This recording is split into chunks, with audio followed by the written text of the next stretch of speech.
In March 2025, Hearthstone will celebrate its 11th anniversary. Over the years, the game has changed dramatically. The power level of cards has skyrocketed. With the constant rise of power creep, I started wondering, which cards have stood the test of time since 2014 and remained relevant in today's standard format? What qualities have allowed them to stay competitive for so long? Time to rock and roll! Hello my friends. My name is Bot Mathematician and this is Holomancer. Also, Chief Investigative Reporter Dora joined us this evening. Gadgets and Gazette always gets the scoop. Power creep has accelerated significantly over the past 2 years. With every new expansion, we get even crazier cards. Yet, despite this, many classic cards remain not just viable but essential for a wide range of strategies. Today, we'll discuss the best of them and also highlight those that will be leaving the core set in just a month. But first, we want to express our gratitude to our new patron, Max Ponomarenko. Dear friends, your support allows us to create new videos. Even a like, ringing the bell, or subscribing to the channel are important ways to show your support. Thank you. Before we determine the best cards for the modern metagame, let's take a look at the strongest cards from 11 years ago. At launch, Hearthstone had over 380 cards. I tried to find ratings from the community and gaming journalists from that time, but it seems there was no clear consensus. The game was still new, and many players didn't fully understand the value of certain mechanics. There were no deck trackers to analyze top-performing cards, and social media wasn't as developed as it is today. Because of this, some of the old rankings and community reviews look rather strange in hindsight. If we relied solely on these sources, we would have a very distorted view of what the meta was really like back then. Fortunately, 4 years ago, we had the chance to revisit Classic Mode, reliving that nostalgic experience. This allowed us to collect actual data on the most commonly used cards. The absolute superstar of that era was Leroy Jenkins. Among high-rarity neutral cards, the most frequently used for deck building were Blood Mage Thalnos and Big Game Hunter. As for lower-rarity neutral cards, Azure Drake was the most versatile tool. Alongside it, 5 other cards were highly popular, including Leper Gnome, Knife Juggler, and even Earthen Ring Farseer. Even though Ragnaros and Sylvanas were the faces of classic Hearthstone, their usage rates weren't as overwhelming as you might think, though they did make it into the top 20 most played cards. For class cards, we identified the 2 most frequently used cards for nearly every deck. For example, the best cards for Druid were Swipe and Enervate. Even though Expert Set and Basic cards are no longer part of Standard, most of the strongest cards from that era have been reintroduced over the last few years through the ever-changing core set. For the past 2 years, we've been gathering data from almost 700 most popular decks, analyzing the cards they used. Based on this data, we've identified the best classic era cards that still hold up in today's meta. Let's start with Ragnaros the Firelord, one of Hearthstone's most iconic cards. He made his return 2 years ago with the release of Festival of Legends, and this was when he saw the most play. In early summer, his popularity peaked at almost 3%, driven by the rise of Big Beast Hunter and Dancing Paladin. Players experimented with Ragnaros in multiple strategies across different classes, but he never managed to replicate that short-lived success. His lifespan metric, which measures how long a card remains viable in the standard meta, reached 66%. This means that, more often than not, you could find at least a niche deck that used Ragnaros. However, it doesn't necessarily mean those decks were strong. His average popularity over the 2-year period was just 0.4%, confirming that he was a highly situational card on the fringes of the meta. Unfortunately, that's not enough to earn him a spot on our top cards list. Sea Giant returned earlier this year and quickly made an impact in Aggro Paladin before finding a home in several key Shaman strategies. At its peak, the card reached almost 6% popularity. Cards that can reduce their own cost to 0 are a crucial part of the modern meta. This is one of the strongest and most linear mechanics in the game. However, unlike newer designs, classic cards tend to be more situational, and Sea Giant is no exception. Since its discount isn't always guaranteed, it never became a truly dominant force. Still, the card proved useful and found a solid niche for some time. But whether you love it or hate it, all giants will soon be rotating out of Standard as part of the core set update next month. Coming in at rank 18, we have yet another giant, The return of Molten Giant at the start of this standard year revived a classic Warlock archetype after a very long absence. Despite being a neutral card, Molten Giant has always been essentially a Warlock exclusive tool. Its peak popularity hit 12% when it became a core part of Painlock, even leading to a nerf due to its overwhelming power. At one point, 1 in 4 Warlocks included this card in their decks, and its average play rate over the year was 2%. That's an impressive result for a card that has been around for so long. Mind Control tech also returned this year but was significantly reworked, allowing it to achieve far greater success than it ever did in classic format. This card belongs to the category of turnaround mechanics, some of the most powerful effects in Hearthstone. Back in 2014, its high randomness kept it from being too oppressive. But with its redesign, players can now choose the target they steal, which led to a higher mana cost but also made the effect far more reliable. Mind Control tech frequently appeared as one of the 3 options in ETC Band Manager. It became extremely popular after the mini-set release and is currently a staple in multiple archetypes.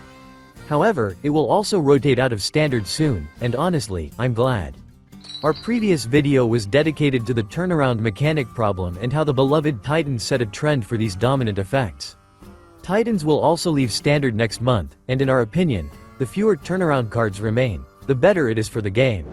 Blood Mage Thalnos is one of the few cards that has never left standard, and it will continue to be part of the core set next year. That said, it's fair to admit that Thalnos has lost some of its former glory. Once a staple in nearly 1/3 of all standard decks, its average play rate over the past 2 years has dropped to just 3%. For most of that time, the card occupied a niche role in various strategies. However, during the peak dominance of Asteroid Shaman and Cycle Rogue, Thalnos' usage skyrocketed to 18%. The combination of spell damage and card draw is no longer a guaranteed powerhouse, but it can still get out of control under the right circumstances. Lightning Bolt has long been Shaman's best classic class card, and it will remain in the core set for at least another year. The card is incredibly versatile, appearing in a wide variety of successful Shaman decks, especially those built around spell damage or overload mechanics. On average, 1 in 5 Shamans has used Lightning Bolt over the past 2 years. Kill Command remained a reliable and useful spell throughout its time in Standard, including this game year following its return. It was an essential tool for hunter strategies, particularly budget-friendly archetypes. Unfortunately, Kill Command will be leaving Standard with the upcoming rotation. Flame Imp has long been one of the best 1-mana minions in the game. Despite its self-damage drawback, its high stats made it a powerful early game threat. In the modern meta, new synergies have transformed its downside into an advantage, allowing the card to thrive in multiple strategies. The most prominent of these was Painlock, where the Imp became an important component. I was genuinely surprised to see Holy Nova on this list. If I had ranked the cards based on personal impressions, I would have overlooked it entirely, and that would have been a mistake. Following a major buff in 2023, the card gradually secured a spot in control priest archetypes before spreading to various other strategies within the class. On average, 23% of priest decks included Holy Nova, proving its consistent value. At rank 11, we have Wild Growth. The card rotated out of standard at the start of this year. More importantly, the statistics here reflect the older, nerfed version from the Rosticon's Rumble era. I had assumed that Wild Growth dominated throughout 2023, but that's not entirely accurate. Its average play rate was lower than expected, and its impact on Druid wasn't as oppressive as I had thought. However, players consistently found ways to use it throughout its time in Standard. In my opinion, Brawl has been, and remains, one of the strongest board clears in the game, despite its unpredictability. Even after 11 years, without any buffs, the card is still relevant. However, its influence took a hit this year with the introduction of Garrosh's Gift, a spell that gives players access to Brawl as one of its options. This new card completely replaced the original Brawl in many decks. It took players some time to realize that they could use both cards in a single deck to increase their control potential.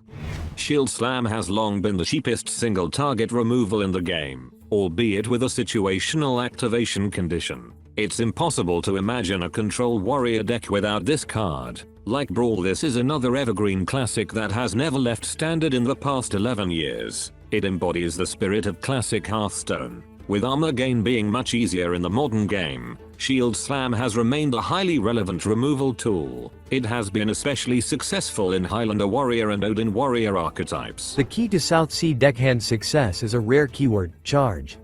Players are always discovering unexpected combos and synergies using this mechanic. The card returned just a year ago and found a place in various pirate-based decks. However, its most significant impact came from its role in Handbuff Paladin, a highly effective archetype that stayed viable for far too long. The most dangerous scenario for deckhand emerged in Shafar decks, where it became a game-ending threat. I'm relieved that this card is leaving Standard once again. I expected Frostbolt to make the list, but I definitely didn't think it would rank as high.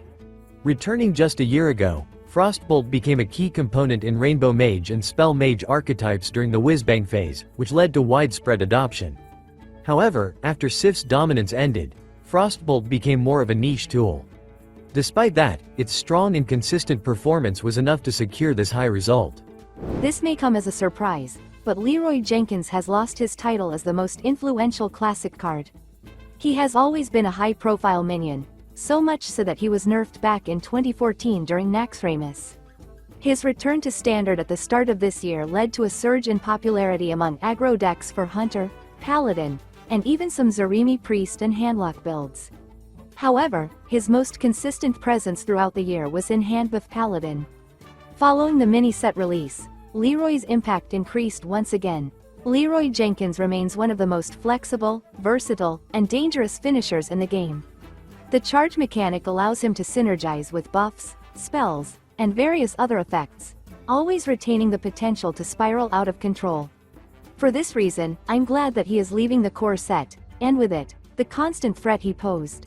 It's time to talk about the top 5 best cards, all of which are class cards. At rank 5, we have Swipe. This spell was brought back to Standard at the start of this year and received a significant buff, reducing its cost from 4 mana to 3 mana. Even though Malfurion's Gift offers Swipe as one of its options, 50% of Druid decks still made room for Swipe as a separate spell. That's an incredibly impressive result. At rank 4, we have Shadow Step, a timeless rogue tool that allows for 0 mana abuse of Battlecry minions and cost manipulation of combo-based creatures. The impact and versatility of this spell across multiple archetypes is astonishing. Over the past 2 years, more than 60% of rogue decks included this card. At its peak, 26% of all decks in the meta contained Shadow Step, meaning that 1 in 4 decks was utilizing this incredible enabler. With Shadow Step remaining in the core set for at least another year, players will have to keep an eye out for any minion with combo potential.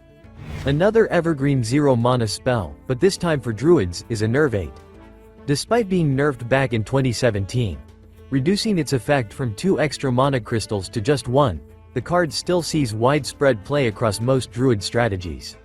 Offering the same effect as the coin, Enervate enhances the class's ability to cheat the mana curve, enabling early high-cost plays and powerful combo setups.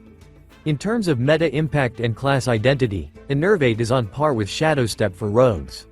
Taking the silver medal in our rankings is Shield Block. This spell was reintroduced into the core set 3 years ago, though for much of that time, it was only a niche inclusion. However, after a cost reduction of 1 mana, its usefulness skyrocketed. This year, Shield Block had to compete with the incredibly versatile Garrosh's Gift, which also provided access to Shield Block as one of its options. Yet, that didn't stop players from including both cards in their decks. The draw effect will never lose its relevance, and armor generation remains a crucial synergy piece within the warrior class. And now, we've finally reached the best classic card, 11 years after Hearthstone's launch. Take a moment to pause and try to guess the winner if you haven't figured it out yet. Our number 1 card is a class tool, one that was undoubtedly important in the classic format, but did not take first place in the class. That's right, the best card is Preparation. This rogue spell combines several powerful aspects: 0 mana cost, mana cheating potential, combo activation. After 11 years, it's hard to imagine rogue without this spell. Virtually every rogue archetype finds a use for it. Over the past 2 years, 83% of rogue decks included Preparation. For comparison, in the classic format, the card had an astonishing 93% inclusion rate. But despite this, there were many cards that rogue used even more often. Given the ever-increasing power level and the rise of stronger effects, the current level of sustained dominance is nothing short of phenomenal. The most fascinating part. Back in 2014, this card didn't even appear in community rankings of the best classic cards. Even ChatGPT's historical analysis of top cards failed to mention preparation. And there's a very specific reason for that. In 2014, preparation was too strong for Hearthstone's early game design. However, it didn't seem that way at the time, because of one key limitation: the strictly finite number of available resources. Yes, preparation allowed you to supercharge a turn and pull off explosive plays, but it often left you with no resources for the following turn. This served as an important balancing factor, given that early Hearthstone lacked insane draw tools and endless card generation. Thus, playing preparation required making real trade-offs. As Hearthstone evolved, power creep eroded these limitations. And even the 2019 nerf couldn't stop the card's growing usefulness. The game introduced stronger spells, more draw mechanics, and more ways to generate resources. Now combo setups are stronger than ever, and reducing spell costs offers far greater value. Plus, the need to make compromises disappeared. This made the preparation spell an almost essential tool and irreplaceable part of Rogue's identity. Instead of being a situational power play, it became a near-universal enabler for every deck in the class. Preparation is a good example of a card that grew more powerful over time, not because it changed, but because the game changed around it. Classic Hearthstone had a very different design philosophy from what we see today. Strong effects were often tempered by activation conditions or resource limitations. Even powerful zero-cost spells like Preparation or Innervate, which had no explicit activation requirements, felt slightly less oppressive simply because players had fewer ways to generate endless value. Personally, I love that the developers continuously find ways to reinvent old cards, ensuring that they stay relevant over time. This is a huge reason why many classic cards have remained valuable even as the game has evolved. Even if you haven't played Hearthstone in years, certain cards will still feel familiar, bringing back a nostalgic connection that makes returning to the game all the more enjoyable. Dear friends, what are your thoughts on our ranking? Do you like that classic cards are still being used, with new synergies and strategies built around them? Let us know your thoughts below and join the polls in your community tab. Remember to like, subscribe, and hit the bell icon to support our content and stay updated. Traditionally, we want to express our boundless gratitude to our sponsors. Dear friends, your help is invaluable. We will be grateful for any support. Okay, that's all for today. Thank you for spending this time with us. We really hope that we will have the opportunity to get in touch in the next video.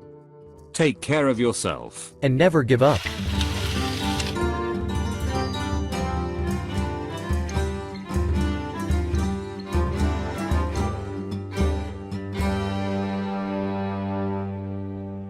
Job's done.